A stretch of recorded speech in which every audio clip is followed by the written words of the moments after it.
നിങ്ങൾ ഈ അടുത്ത കാലത്തെങ്ങാനും കേട്ടിട്ടുണ്ടോ ഏതെങ്കിലും ഒരു രാജ്യത്ത് ഇന്ത്യൻ എംബസിയെ അറ്റാക്ക് ചെയ്യാൻ വേണ്ടി വലിയൊരു മാർച്ച് വരുന്നു?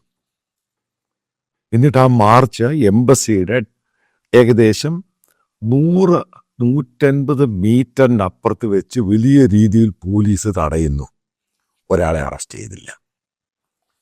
അതായത് മനസ്സിലാക്കുക, ഇന്ത്യയുടെ ഡിപ്ലോമാറ്റിക് മേജർ മിഷൻ ഓഫീസാണ് ഢാക്കയിൽ, ബംഗ്ലാദേശിൽ. 1971 ശേഷം ഇന്ത്യ ബംഗ്ലാദേശ് ടെൻഷൻ ഇതേപോലെ ഉണ്ടായിട്ടില്ല, അത്രമാത്രം ടെൻഷനായി. ഇതേപ്പറ്റി ഞാൻ 2 വീഡിയോ നേരത്തെ ചെയ്തിരുന്നു. പല ആൾക്കാരും പറഞ്ഞു അത് ചെയ്യും മോദി, ഇത് ചെയ്യും മോദി, കുന്തം ചെയ്യും. ഞാൻ പറഞ്ഞു ആ ചെയ്തൊക്കെ അവിടെ വെക്ക്, ഇത് നിങ്ങൾ ഉദ്ദേശിക്കുന്ന തലത്തിലല്ല ഇത് പോകുന്നത്. ബംഗ്ലാദേശിനെ മോണിറ്റർ ചെയ്യുന്നതിൽ ഇന്ത്യ ഗവൺമെന്റും ഇന്ത്യയുടെ ഡിപ്ലോമസിയും ജയശങ്കർ അയാൾ പരാജയപ്പെട്ടു. അടുത്ത ഫ്രണ്ട് ഓപ്പണായി. ഒരു ഫ്രണ്ട് പാകിസ്ഥാൻ, അപ്പുറത്തെ ഫ്രണ്ട് ബംഗ്ലാദേശ്, അതിനകത്ത് ജോയിൻ്റ് ആയിട്ട് ചൈന. നോക്കുക, നിങ്ങൾ മൻമോഹൻ സിംഗിന്റെ കാര്യം പറഞ്ഞു, ഇന്ദിരാഗാന്ധിയുടെ കാര്യം പറഞ്ഞു. അന്നൊക്കെ നിങ്ങൾ കേട്ടിട്ടുണ്ടോ ഇതേപോലെ ഇന്ത്യൻ എംബസി, അതായത് ഇന്ത്യൻ എംബസി ഷട്ട് ഡൗൺ ചെയ്യാൻ, പ്രകടനം ബാൻ ചെയ്യാൻ, ഇന്ത്യൻ എംബസി അവിടുന്ന് ഇന്ത്യയിലോട്ട് തിരിച്ചു പോകാൻ?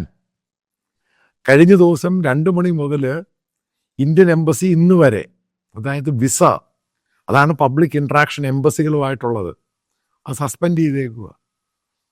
നോക്കോ എവിടുന്ന് എങ്ങോട്ട് പോയി കാര്യം. ആരാണിത് മോണിറ്റർ ചെയ്യാതിരുന്നത്? Government of India.